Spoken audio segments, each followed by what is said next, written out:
Лиза 14 жашка келгенде анын классында кулакта тешиктин болуусу модада болчу. Ал эми 18 жашка толгондо бардыгы татуировка жасоого өтүштү. Лиза 11 классты бүткөн соң курбу кызы менен эле бирге болуу үчүн педагогикалык окуу жайга тапшырды. Эми мынтип жашы 25 келгенде гана Лиза каржы менен алектенгиси келгендигин түшүндү. Бирок эбегейсиз чоң татуировка, бүтөлгүсү келбеген кулак тешиги жана жөн гана текке кеткен 5 жыл. Эмне үчүн Лиза досторунун ою менен болуп, өз убагында туура чечимдерди кабыл ала алган жок? Бул алгач сезилгендей оңой олтоң иш эмес.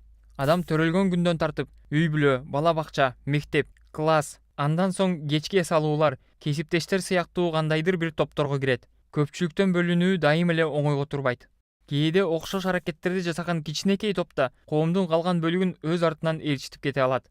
Калган адамдар ошондой аракеттене башташат. Бир жолу мындай эксперимент өткөзүлгөн. Анда абдан чоң залга көптөгөн адамдарды акырын чакырышып, анын 95%-на зал ичинде каалагандай жайгашкыла дешет. Ал эми 5%-на алгач оңго, анан солго, андан соң артка деген так көрсөтмөлөр берилет. Жыйынтыгында бир нече убакыттан кийин бардыгы так көрсөтмө алгандардын кыймылын туурашып, уюшкан топ катары аракеттене башташкан. Бул адамдарга эле таандык эмес. Диана маймылдары бир эркек, анын бир канча аялы, балдары менен топ-топ болуп жашашат. Алардын тилинде тынчсызданган атайын кыйкырыктын эки түрү бар. Биринчиси жогору жактан келген коркунуч, мисалы жапайы канаттуунун пайда болушу. Ал эми экинчиси төмөндөн келген коркунуч. Биринчи байкаган ургаачысы да эркеги да белги беришет. Швейцария окумуштуулары тигилер жана башкалар канчалык деңгээлде бири-бири жөнүндөгү пикирден көз каранды экендигин текшерүүнү чечишкен. Алар алгач маймылдарга жаздырып алынган бүркүттүн кыйкырыгын жана леопарддын кырылдаган үнүн угузушкан. Бардыгы жырткычтарды катасыз таанышкан. Андан соң эркектери менен ургаачыларды бөлүп, жырткычтардын үнүнө мурда жаздырып алынган маймылдардын коркунучту билдирген үндөрүн кошушкан. Эркектери үчүн ургаачылардыкын, ургаачылары үчүн эркектердикин. Айрым учурларда окумуштуулар жырткычтын үнүнө туура келбеген, маймылдардын реакциясын билдирген үн жазууларын коюшкан. Башкача айтканда, канаттуунун кыйкырыгынан кийин коркунуч ылдый тарапта деген үн жазмасын атайын коюшкан.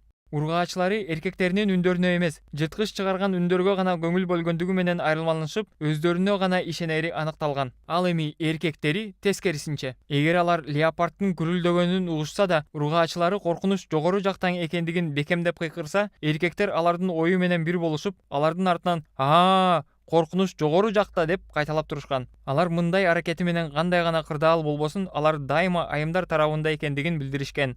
Ми. Бирок айрым кырдаалдарда бирөөнүн ою менен болбостон өзүнө ишенген жакшы. Антпесе леопарддын таманына же бүркүттүн тырмагында калып калуу коркунучу бар. Биологдор жана антропологдор биздин башкалардай болгубуз келген каалообуз бирдиктүү сезим адамдарга түр катары сакталып калышына жардам берген эволюциянын жүрүшүндө калыптанган. Ошондуктан биздин мээбиз бүгүнкү күнгө чейин башкалардай аракет кылбасак, коомдон бөлүнүп калабыз деген коркунуч менен жашап келет. Бирок бирдиктүү сезим бир четинен айванаттарга жана адамдарга түрдүү коркунучтарга каршы турууга жардам берсе, бир четинен өз максаттарына жетүүгө ошончолук жолтоо болуп, керек болсо өмүрүнө да коркунуч алып келиши мүмкүн. Абаса, өнүгүү кимдир бирөө өз жолу менен жүрүүдөн коркпогон учурда гана мүмкүн. Мына ошондо гана ачылыштар жасалып, искусствонун шедеврлери жаралат. Ал эми Лиза болсо татуировкасынан арылуу үчүн абдан кымбат жана жан сыздаткан процедурага жазылды.